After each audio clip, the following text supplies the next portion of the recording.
ইন্নাল্লাযীনা আমানু ওয়া আমিলুস সালিহাত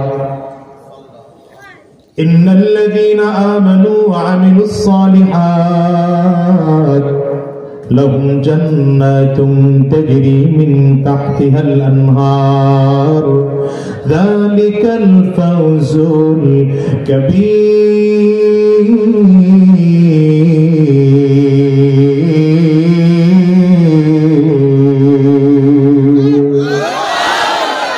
الله تعالى বলেন গোলাম জান্নাতের মালিক কে হবে জানো যেই বান্দার মধ্যে দুই গুণ থাকবে আল্লাহ বলেন আমি আল্লাহ তাকে জান্নাতের বাড়ির মালিক বানিয়ে দেব এর মধ্যে এক নম্বর গুণ হলো ঈমান বলেন এক নম্বর গুণ কি দ্বিতীয় নম্বর গুণ হলো নেক আমল এই দুইটা গুণ যার মধ্যে থাকবে আল্লাহ বলেন আমি আল্লাহ জান্নাতের মালিক তার বানায় দিলাম এই বাংলাদেশ থেকে আপনি বিশ্বের যেই দেশে যেতে চাবেন সেই দেশে যেতে হলে আপনাকে ওই দেশের সরকার দুইটা জিনিস চাবে এক নম্বর আপনার পাসপোর্ট আছে কিনা অরিজিনাল কিনা দ্বিতীয় নম্বর আপনার ব্যাংক স্টেটমেন্ট কেমন সেটাও দেখবে পাসপোর্ট যদি অরিজিনাল হয় ব্যাংক স্টেটমেন্ট যদি ক্লিয়ার হয় তাইলে যেই দেশের ভিসা আপনি চাইলেন সেই দেশের সরকার আপনাকে ভিসা দিবে আল্লাহ বলেন গোলাম তোমার জান্নাতে আসার জন্য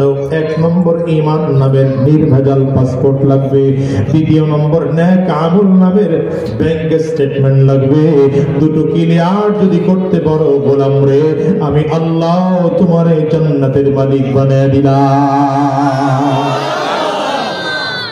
ঈমান কাকে বলে সহজ হিসাব নবীজি যা জমিনে নিয়ে আসছেন নবীজি যা দুনিয়া নিয়ে আসছেন সবগুলোকে দিল থেকে মেনে নেওয়া জবানে স্বীকারোক্তি দেওয়া কাজে পরিণত করার নাম হলো ঈমান তার মানে কয়টা জিনিসের সমন্বয় কয়টা দেখছেন জোরে কয়টা দিল থেকে বিশ্বাস জবানে স্বীকার করা আর কাজে এই তিনটা জিনিসের সমন্বয়ের নাম হচ্ছে ঈমান কথা বলেন এবার বিস্তারিত ঈমান যদি আপনি আনতে জানেন আল্লাহ তাআলা ক্লিয়ার করে বলে বান্দা পড়ো লা ইলাহা ইল্লাল্লাহু মুহাম্মাদুর রাসূলুল্লাহ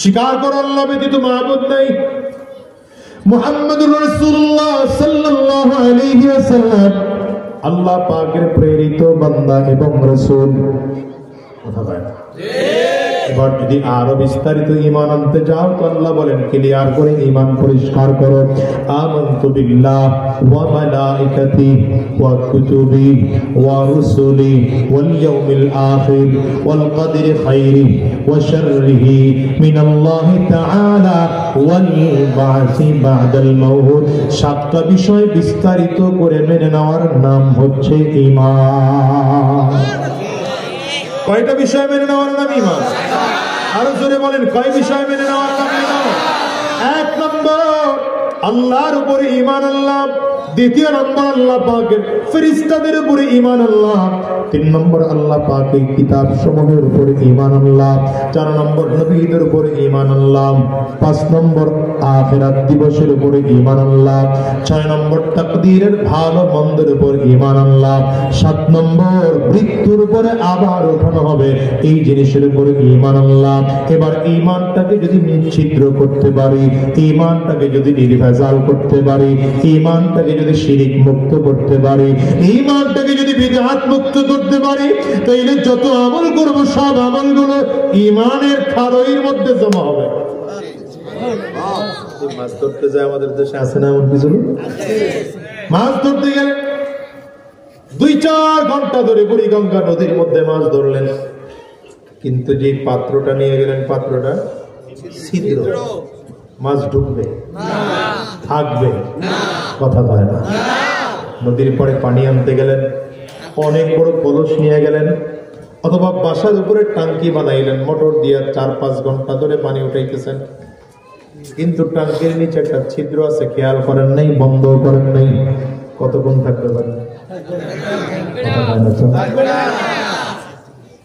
ঈমান যদি নিশ্চিদ্র না হয়, ঈমান যদি নির্ভেজাল না হয়, তাহলে ওই ঈমান ওখানে আমল গিয়া যাবে না।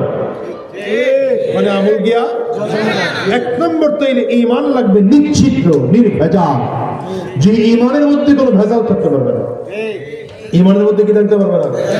শিরক মুক্ত ঈমান, বিদআত মুক্ত ঈমান। আমাদের দেশে ঈমানও আনে, আবার পীরের দরবারেও যায়। আমি হাক্কানি পীরদের বিরুদ্ধে কই নাই, ভণ্ডের দরবারে যায়। ঈমান আনছে আবার বাবার দরবারে, গরু, মহিষ, ভেড়া, শিয়াল, শুয়োর, কুত্তা, বানর, বিলাই, ইঁদুর, পাখি, শ্রীগাল, টিকটিকি, তেলাপোকা মান্যত করে। আমার কথা কয় না? আছে না নাই? হ্যাঁ, এদের ঈমান আছে না ঈমানে ভেজাল লাগছে? ঈমানে ভেজাল হয়ে গেছে, ঈমান ছিদ্র হয়ে গেছে। এই ঈমান দিয়ে লাভ নেই। ঈমান লাগবে নিচ্ছিদ্র ঈমান।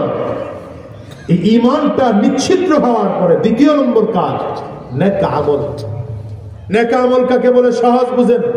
নবীজি যা জমিনে করতে বলেছেন সেগুলো করা, যা থেকে নিষেধ করেছেন সেগুলো থেকে বিরত থাকার নাম হচ্ছে নেক আমল। নবীজি যা করতে বলেছেন এগুলো করা, যা করতে নিষেধ করেছেন এগুলো থেকে বিরত থাকার নাম হচ্ছে ঈমান। এই নেক আমল আর ঈমান দুটো যদি ক্লিয়ার হয়, আল্লাহ বলেন জান্নাতি। সুবহানাল্লাহর পাওয়ার ভালো হয় না, জোরে বলেন। আল্লাহ বলেন তাইলে তুমি জান্নাতি। জান্নাতি কেমন জান্নাত দিবেন? আল্লাহ জান্নাতের বর্ণনাও দিচ্ছেন, তাজরি মিন তাহতিহাল আনহার। আল্লাহ বলেন এমন জান্নাত তোমাদেরকে দেওয়া হবে। জান্নাতের বর্ণনার একটা বর্ণনা, এই কালো, এই ব্ল্যাক এন্ড হোয়াইট, এদিকে এদিকে এদিকে, আরে ধরেন, এদিকে আগে তাকাও, কই যাও?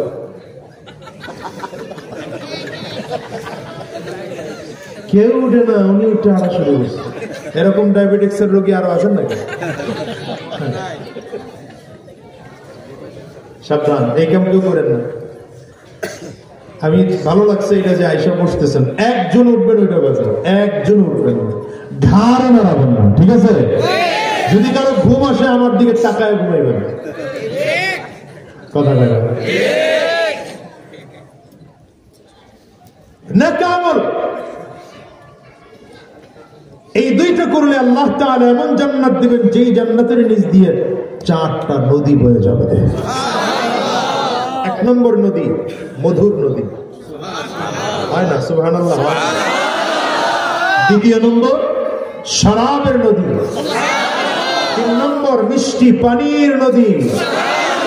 4 নম্বর দুধের নদী বয়ে যাবে। এখন তো নিচে দিয়ে নদী দিয়েছে, তো বান্দা কেমনে কি করবে? আল্লাহ বলেন মা তাশতাহি আনফুসুকুম, যখন তোমার যেটা পান করতে মনে চাবে আমি আল্লাহ সেটার ব্যবস্থা তোমারে করে দেব। পানি নিচে দিয়ে যাচ্ছে, আশ্চর্য পানি, জানালাতে পানি। এটা মাঝখানে কোনো বর্ডার নাই, ব্যারিকেড নাই, মাঝখানে কোনো আলাদা বাঁধ দেওয়া নেই। 4টা নদী একসাথে জান্নাতের নিচ দিয়ে বয়ে যাবে, একটার সাথে আর একটা মিলবে না।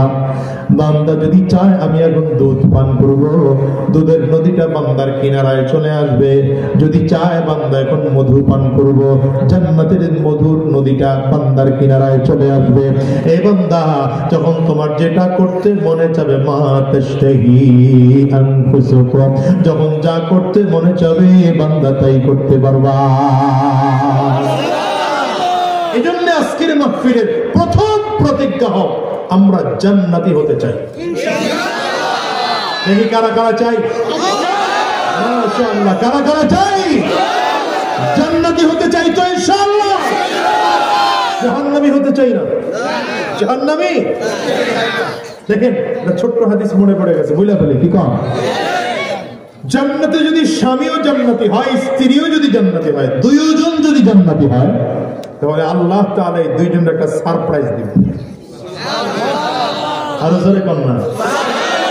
আল্লাহ দুইজনকে কি করবেন? এই হাদিসটা শোনার আগে ওয়াদা করেন যে বাসায় গিয়া স্ত্রীর হাত ধরবেন, হাত ধরে বলবেন যেমন করে দুনিয়ার জীবন একসাথে কাটাইলাম আখিরাতের জিন্দেগিও একসাথে কাটাতে চাই।